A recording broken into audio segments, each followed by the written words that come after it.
เมื่อคืนนี้ฝนตกพี่น้องสะอ้อนคักพี่น้องเอ้ยฝนตกมาเพชรมะเขือครับเริ่มงามมาเลย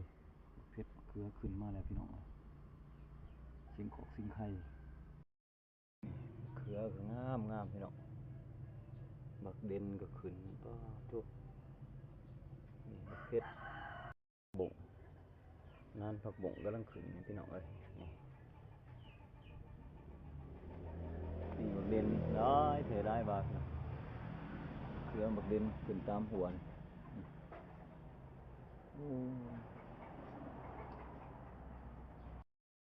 เพชรหมักเด่นพี่น้องเอ้ยครบสุดอยู่นี่แคมหัวอันนั้นกับทัวขึ้นไปแล้วพักละพักเม้นนี่ขาพักขานี่เพชรกำลังงามออกหลอกเลยได้นี่นะที่กินเลยหลังจากฝนตกลงมานี่เป็นหน่วยแล้วผักหอมผักชีก็ขึ้นมาแล้วผักหอมปลูกใส่กับทั้งรถไว้ประเภทตัวนี้ความงามพี่น้องเอ้ยบริใส่ปุ๋ยใส่ยังไงมีแต่ขี้งัวขี้ควายหอมหน่อยเขาก็โอ้ฝนตกมาสมเย็นนี่แม่งอันนั้นเองพี่น้องผักทองหน่วยบักใหญ่นี่พี่น้องเอ้ย2 หน่วยหน่วยนึงก็แน่พืชกินดอกนี่มะเขือมะเด่น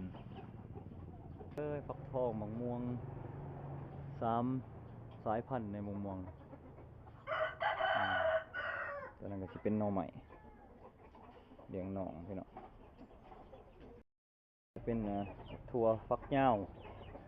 ปล่อยมันขึ้นตามหมากมังกรเนาะพี่น้องเนาะหมากมังกรกระซาเปียกขึ้นเมื่อก็จะเป็นหมากดินกาบักดินไม้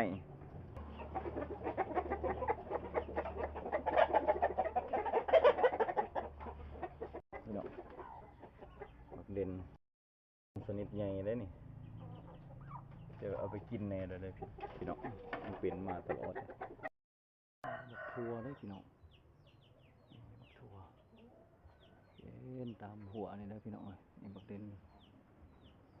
ขึ้นอย่างนักเลยนี่ผักเข็นผักละโอ้ยบึด